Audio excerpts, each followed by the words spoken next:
Now there are two more operators. One is, so 10th one is basically a new operator. Okay, we have already seen the use of this new operator. New operator is basically used to create new objects. Remember, when we want to create an object of class student, okay, so how do we write? Student obj equal to new student. So this new is basically an operator, okay, that enables the JVM to create objects into the memory, and in this case it is heap storage. So this is another operator. And also we have just seen typecasting. So typecast itself is another operator. Typecast operator is basically used to forcefully convert a particular data type into any other data type if you are not automatically converting it. Okay. Now when we talk about type conversion is basically happening in Java if you are trying to convert from lower type to higher type. Now if operands are of different types in an expression, the lower data type is automatically converted to higher data type before the operation proceeds. Example, suppose in an expression you have byte, you have a short, you have int. Now notice that int has higher type value, that is int takes 4 bytes, short takes 2 bytes, byte takes 1 byte. So out of all these three, int is the highest among all, right? So when there are such three variables which are used in expression, the result will be always promoted to int. So the final result will be promoted to int in order to avoid overflow. Now there are some problematic conversions also. Notice that whenever you try to convert any variable through typecast, try to convert variable from float to int, you will see that it truncates the fractional part of the original floating point data. Similarly, if you try to typecast double into float, you will see the rounding of bits. Also, when you try to convert long to integer, you will see dropping of excess higher order bits. Also, when you try to typecast integer into short, okay, you will see some negative value or some garbage value. Now casting a value or force type conversion, for example, you have two integer variables, int number, int denominator, sorry, numerator and denominator. There are two integer numbers that we have. Now to perform the division and store the result, we are using a floating point variable called as result that will store the result of division. So what I am writing here, result equal to float numerator divided by denominator. So I am typecasting the numerator which is of type integer into float, right? I am typecasting the numerator which is an integer variable into float. So what will happen is, whenever in an operation, whenever at least one operand happens to be a real operand, okay, the other one is automatically converted into real. For example, here you have typecasted numerator into float. So what will happen? Automatically the denominator also gets converted to float, and as a result you will get a floating point result. Okay. Now when you are going to see the program, that time we are going to see this example, okay, of how this typecasting affects the problem. Now operator precedence and associativity. Since there are multiple operators which are there in Java system, okay, each operator has a different precedence, and this is a table that shows the operator precedence. You see, always the brackets are given the highest precedence. Okay, so at level 15, that is the highest precedence, you have operators which are function call, these are parentheses used for function call, or square brackets used for array subscript. Also dot operator, which is called as member selection operator, they are given the highest preference, and the associativity of operations is from left to right. So when you solve an expression having these operators, you will be solving from left towards the right, right? Next precedence, next lower precedence is for postfix increment operator. or postfix decrement operator. So again its associativity is from right to left.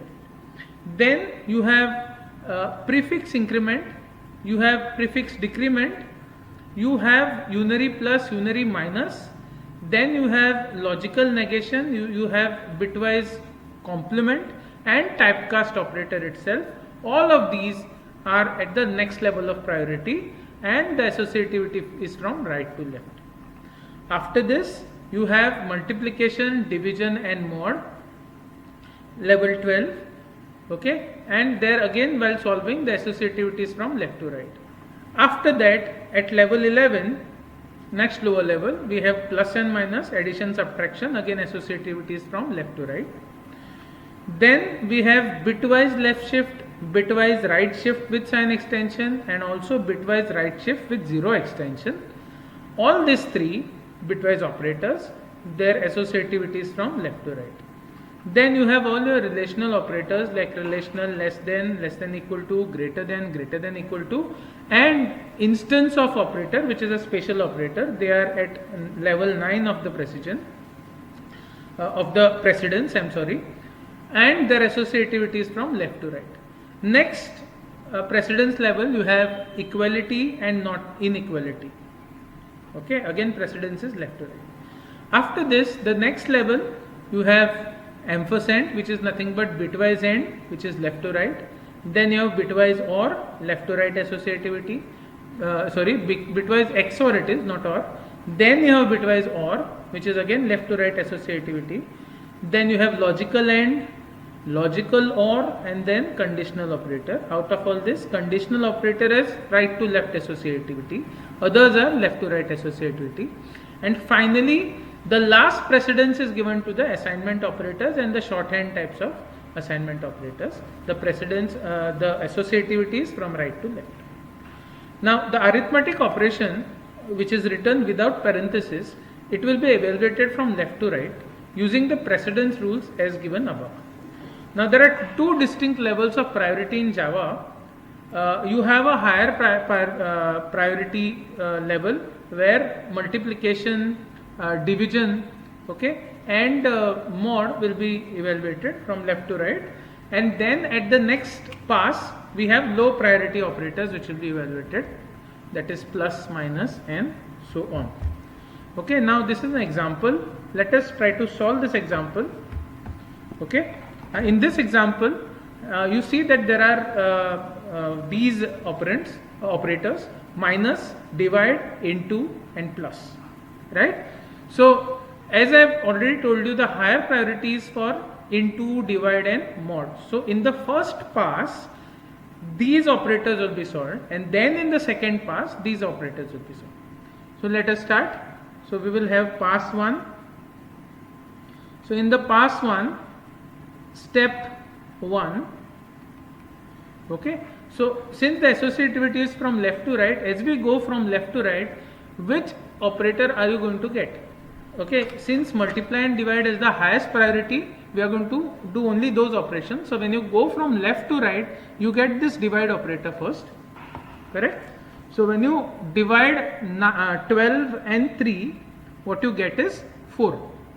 Okay, so when you divide 12 and 3, what you get is 4, right? And the next other values will be written as it is, plus 3,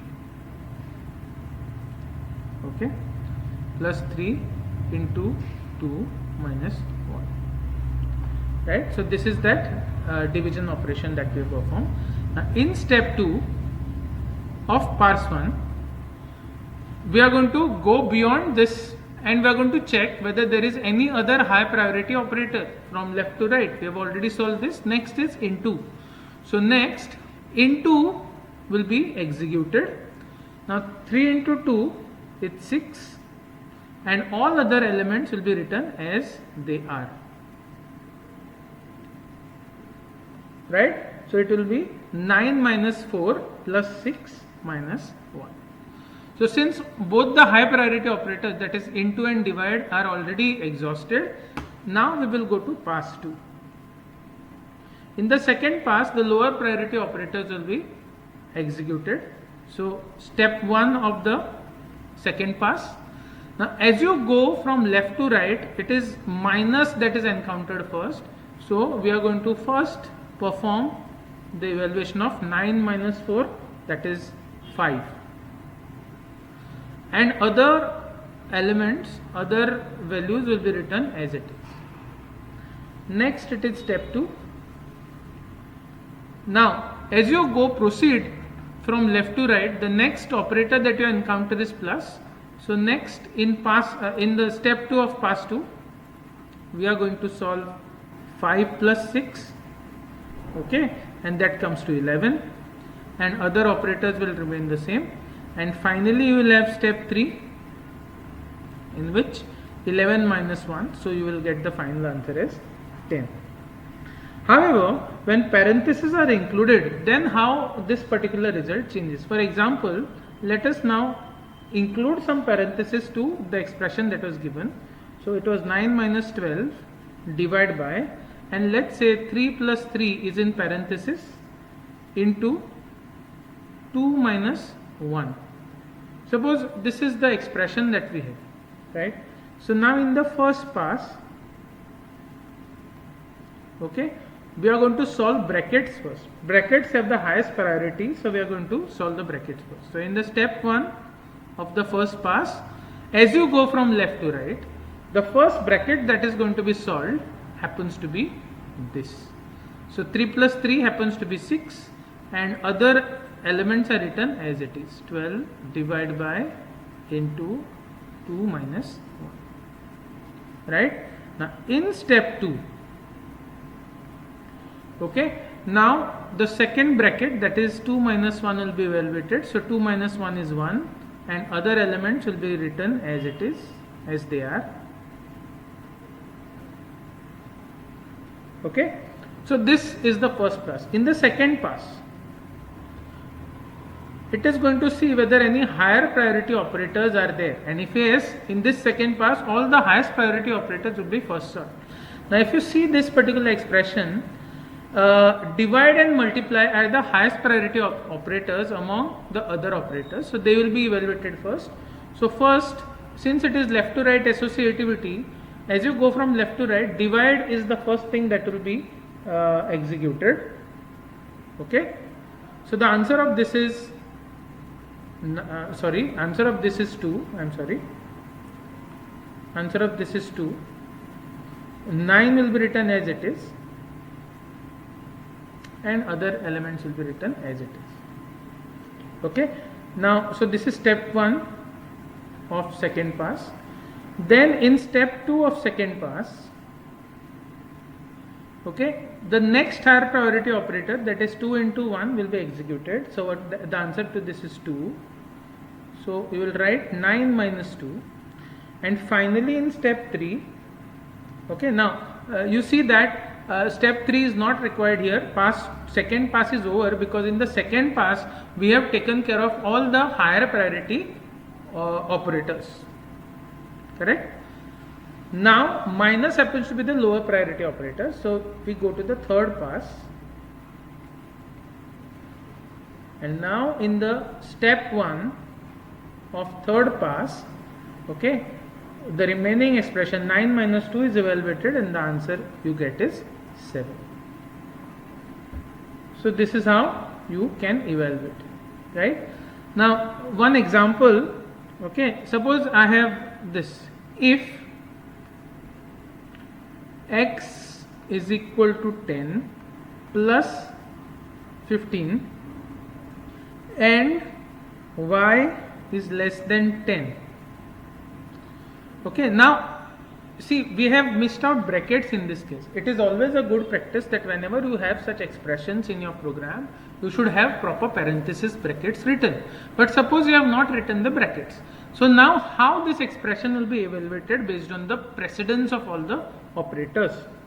Now in this, since your plus has the highest priority, then you know, and okay, just see your plus, okay, this plus operator, it has higher priority than this and this operator, okay.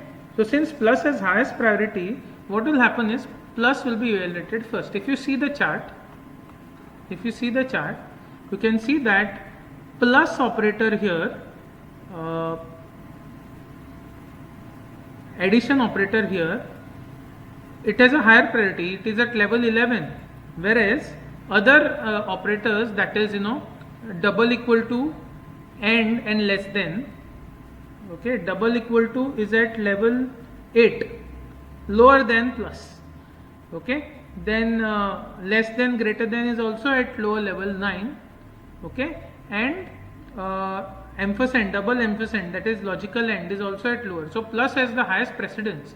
So here what the system will do is, it will first evaluate 10 plus 15. So this becomes 25. Okay, and then the remaining things will remain the same. So x equal to 25 and y less than 10. Now further, okay, if you see here, now x equal to 25, okay, x, you are checking whether x is double equal to 25 and y is less than 10. Now here, if you see the precedence, okay, less than has a higher priority than double equal to. If you see less than, it has higher priority than double equal to. You see the table, okay, double equal to is at level 8, whereas less than is at level 9. That means less than has higher priority than double equal to. So what I mean is, okay, double less than, this one will be evaluated first, okay.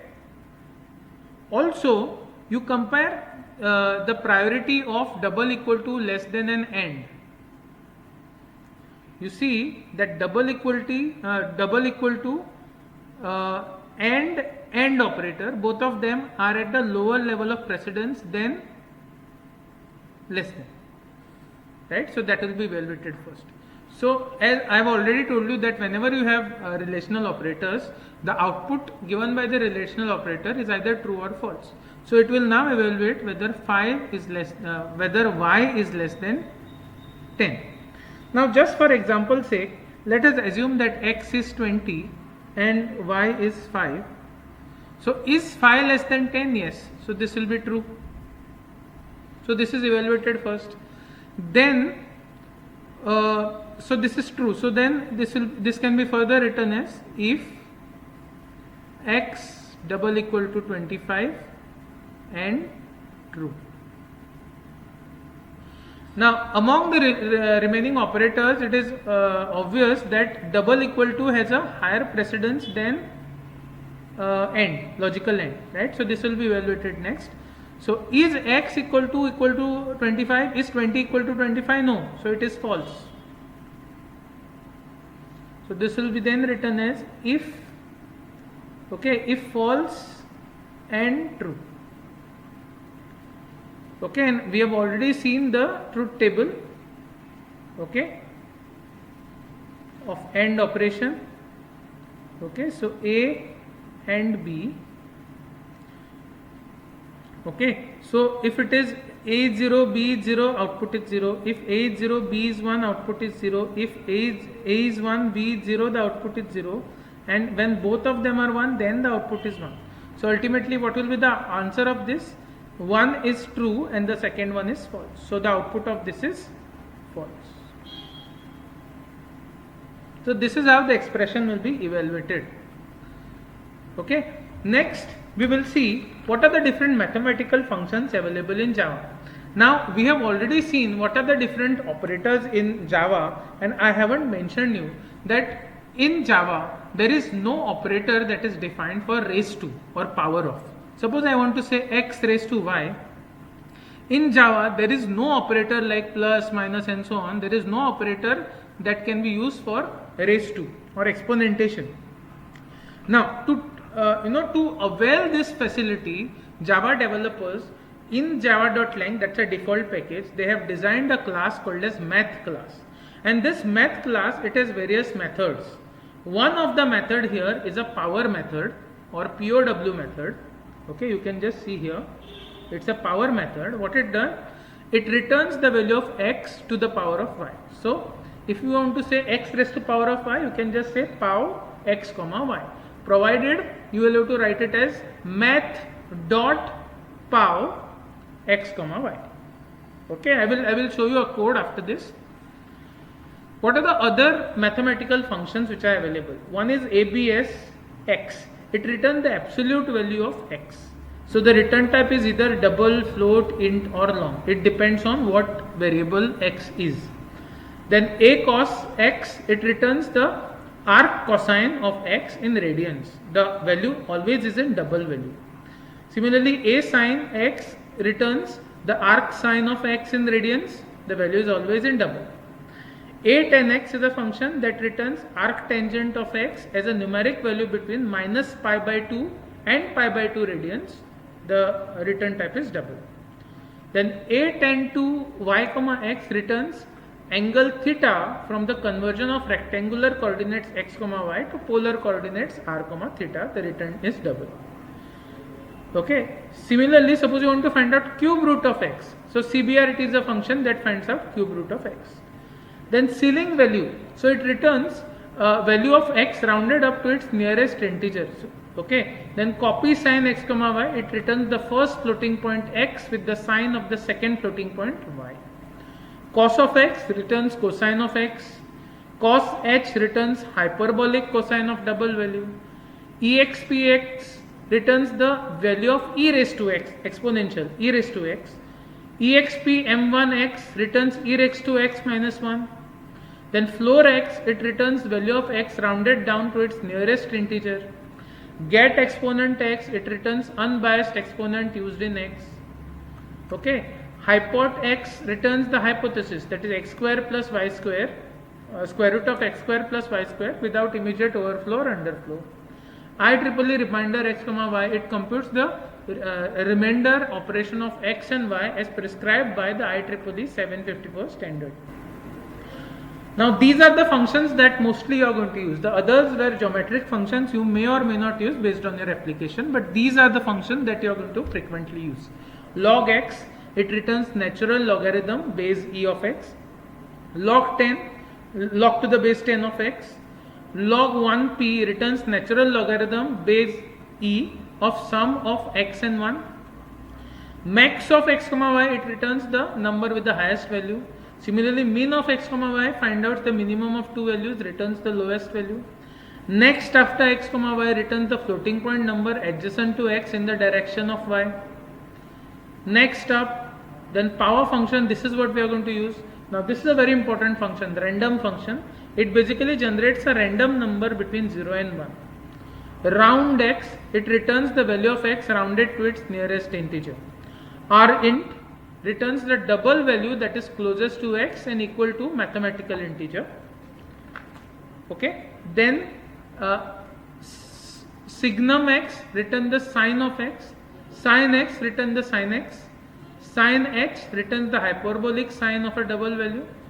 SQRT is a function that is used to calculate square root. Tan x returns tangent of an angle. Tan h x hyperbolic tangent it finds out. Now 2 degrees function converts angle measured in radians to degrees. 2 radians, again it converts from degrees to radians. And ULP, it returns the size of the unit of least precision ULP of x. Okay. These are all the possible functions that I have listed. You will be hardly using one or two according to a application. Okay. Quickly let us see an example. Suppose I have a class. I have a class called as math demo. Okay, I will declare my static function public static void main string args. Then I declare a double variable x.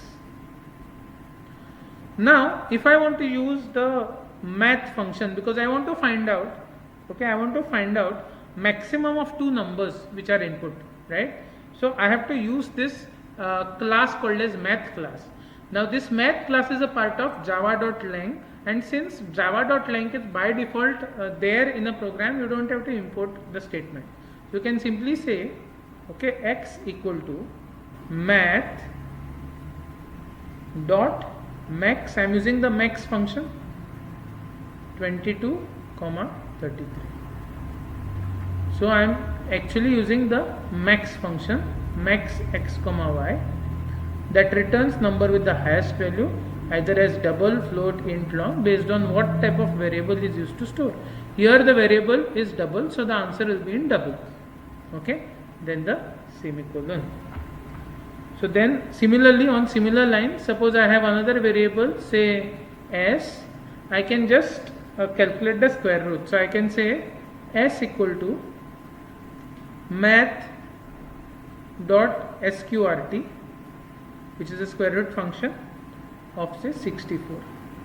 So again this will store the value of square root value of 64.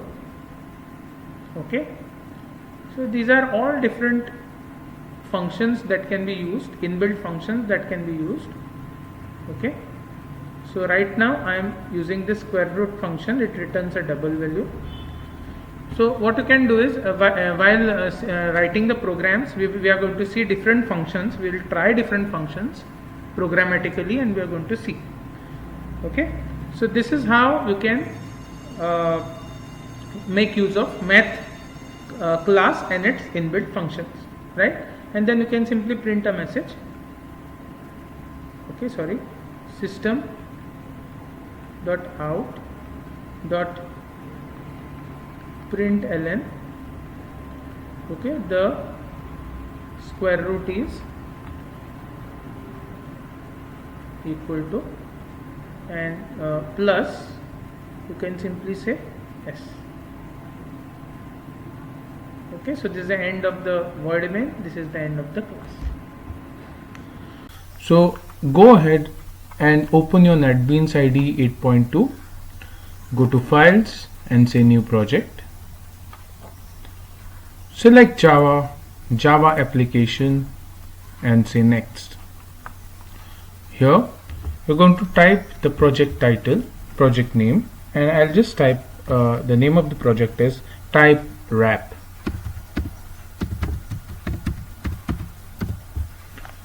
Notice that automatically, okay, along with the class that is TypeWrap which is created, there is a package that is also created by the name TypeWrap.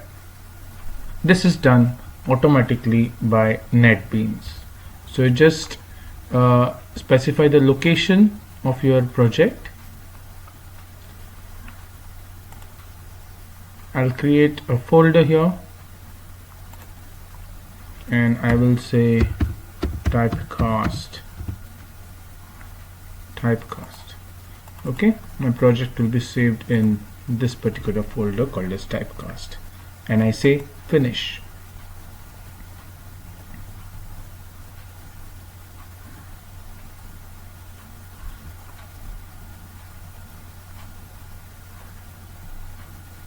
Observe that on to the left pane we have projects, we have files, and we have services.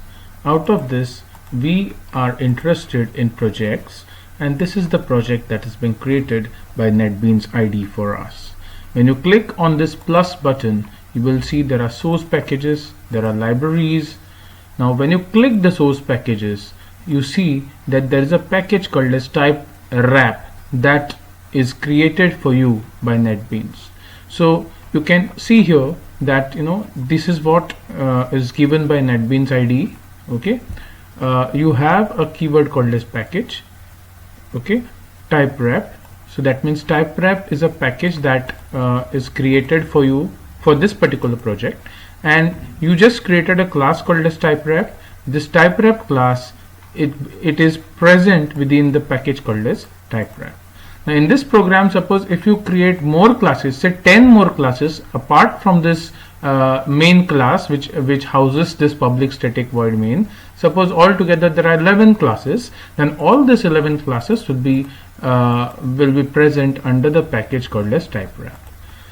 So when you click on this plus button, you see that right now there is only one class called as typerep.java which is present in this particular package. You can go ahead later on, you can go ahead and you can create more Java classes, okay, which will be put in this same package folder. Then also there are libraries. Now right now, since we know that JDK 1.8 is the version that we are using, okay, under this, okay, these are all the libraries which are used, right? And you can have your external libraries also, that we will see later on. So right now let's go ahead and type our program. Okay, so I will say these are the comments, these are the ways how comments can be written. So I will say, okay, example of typecast in Java. Okay, now this is my class, okay, and this is the public static void main function which is automatically created for you, and your code will come here. So I'll go ahead and type a message, say system dot out dot println. Okay, so this is that println function which I'm going to use, and I'll say the following variables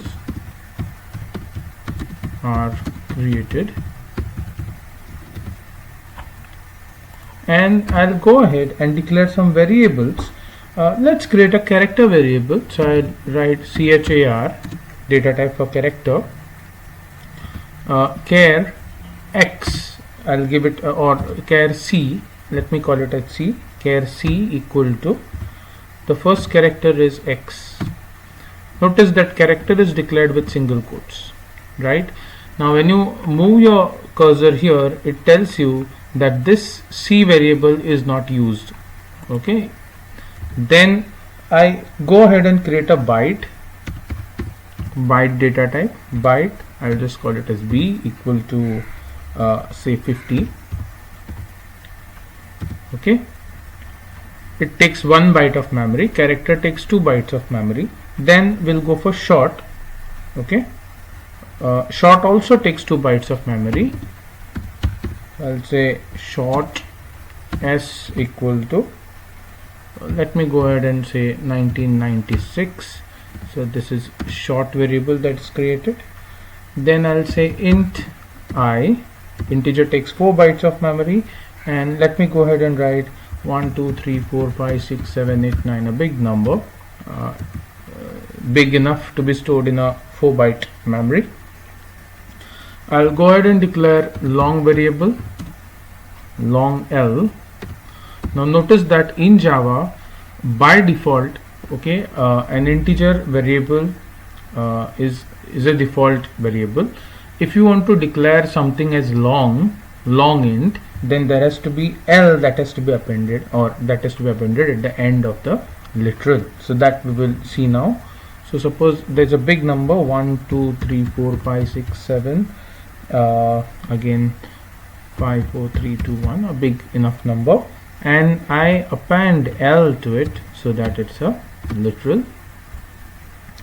Now I'll declare a floating point value, float is also 4 bytes. I'll say float f1 equal to 3.141. okay, now in Java by default you have to declare f over here. Why? Because otherwise it will be taken as double precision number. Float is a single precision, and we have already seen double is a double precision number. So if you don't specify f at the end of a literal, it will assume that it's a double literal. And then I'll go ahead and declare a double literal,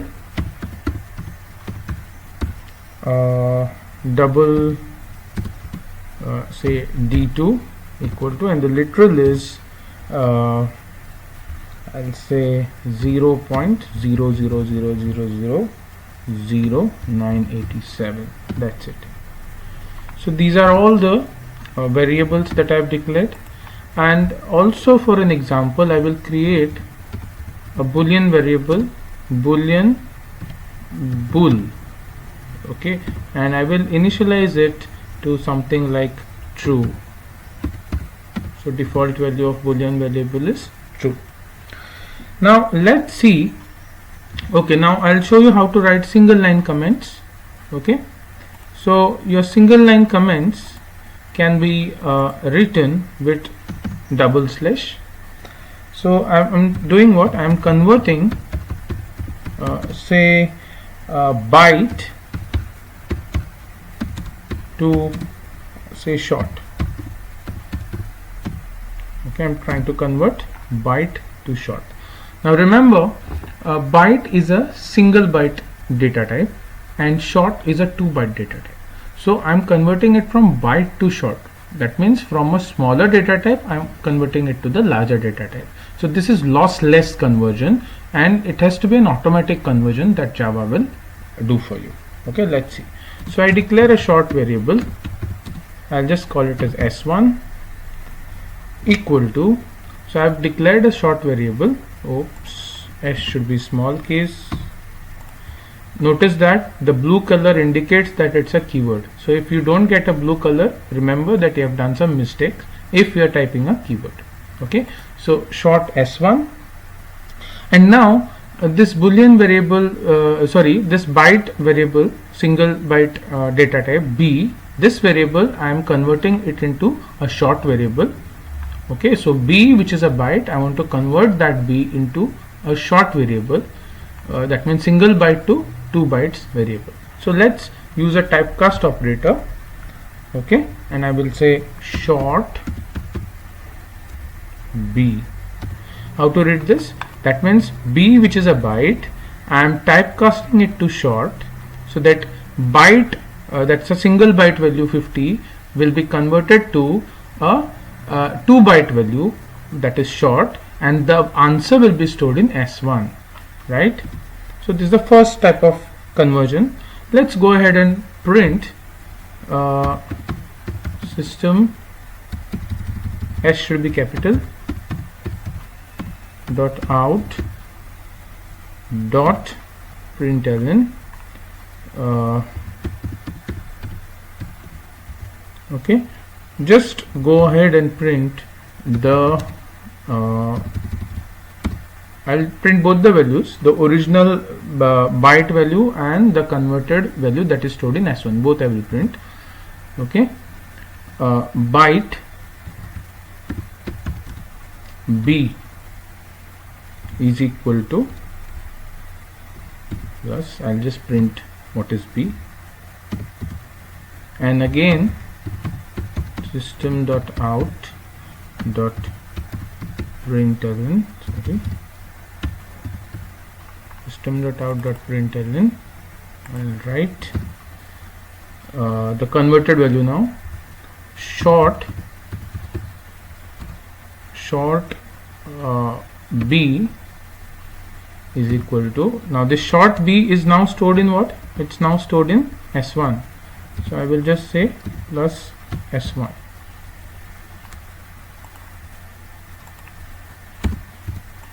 Yes, then I save this whole project, and I will, here there is this green button, that's for debugging or running. I'll say run.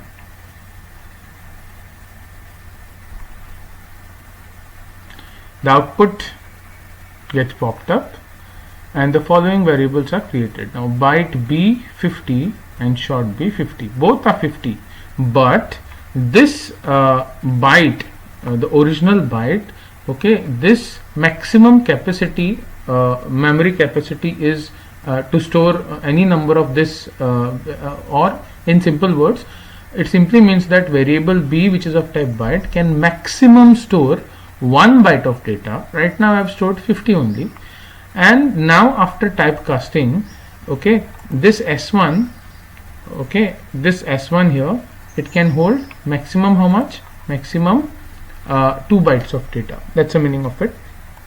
Let's go ahead. Okay, let's try and convert int to short. Okay, converting integer to short. Now what I'm trying to do next is, okay, here it was automatically there is no error here, okay, but here if I want to convert integer to short, now int takes 4 bytes and short takes 2 bytes. That means from 4 byte value I want to convert it to 2 bytes value. So when you are going to do conversion from higher type to a lower type, the data type that occupies more memory to the data type that occupies less memory, right, then there could be a loss. Okay, so let's check what happens when I do this. So I create a short variable, short, say s2, okay, equal to, and I'm typecasting I, which is integer, to short. So I'll say short, and I'll say I. So notice that this I here, which is an integer, I'm now converting it to short. And let me make it bigger. So I will say this is integer, or this much is enough. Okay, this is integer.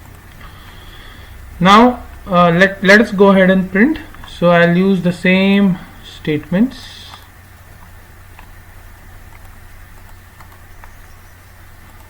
And the first thing will be, first let us print the integer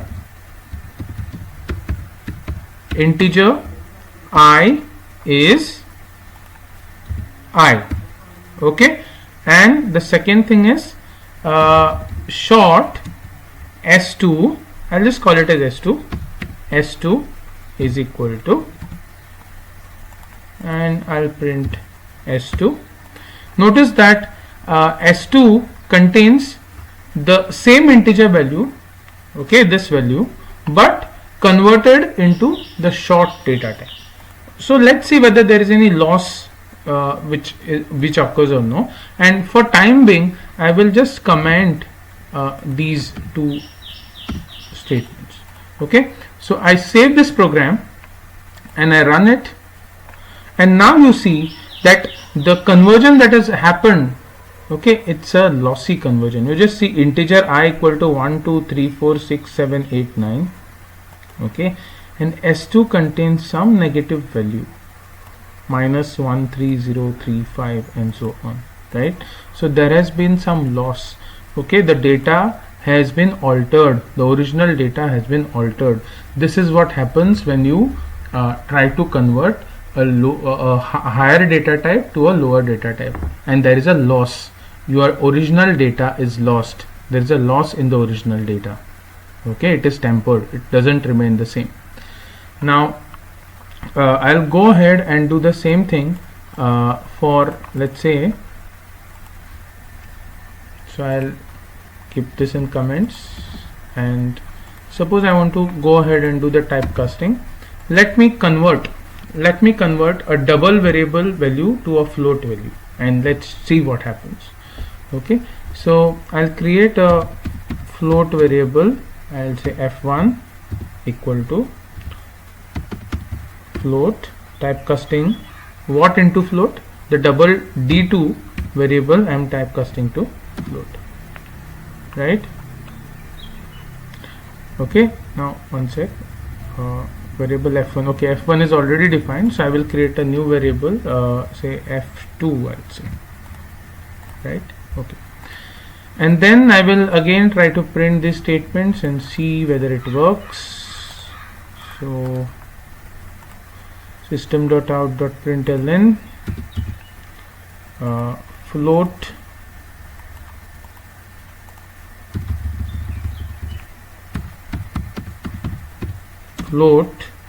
the original value f1 is okay, and Fine, the original variable, sorry, not float, I will print double for you, double value for you. So I will say double d1 is equal to d1. So that's a double variable for you. Sorry, d2 it is, not d2. Okay, d2 is equal to this, and after typecasting, the same d2's value is now stored in f2. So I'll say typecasted version, okay, to float is equal to, and I'll print f2. Fine, and let's go ahead and check. I will just comment this also. I will save this and I will run. Now you see the double variable d2, okay, it is, whenever you have a double variable, okay, it is expressed in a scientific notation. So 9.87 e raised to minus 9, okay, whereas I have tried to typecast this double variable into a float, okay. Floating point version is also 9.87 e raised to minus 9. Now I have purposely taken this example because as I have told you that whenever you are trying to convert a higher byte to lower byte, okay, there is a loss in conversion. But right now, what conversion we tried to do? We were converting double, which is of 8 bytes capacity, to float, which is of 4 bytes capacity. But we have realized that there is no loss that has happened, and that is because, see, any big number can be represented in a scientific notation. So that is exactly what your float data type does. If you have a big number, if you have a big double number with a double precision of 15 digits after decimal point maximum, if you have a double number, when you convert that double number into the float number, what the Java system will do is it will express the same number in terms of scientific notation, which can very well be represented in 4 bytes format, and exactly the same thing happens. Okay, that's why there is no loss. So remember, only while converting double to float, okay, only while converting double to float, okay, there are cases when the data is not lost. Okay, this is a special case. Now let's go further and try to convert, as we have already seen that Boolean variable, it cannot be converted. That's what we said. Okay, let's see whether we can do it. So we have a Boolean variable here, bool. Okay, let me declare, so converting Boolean, okay, to float. Okay, let's try converting Boolean variable to float. So I'll declare a floating point variable, float f3 equal to, I will typecast it, I'll typecast the Boolean,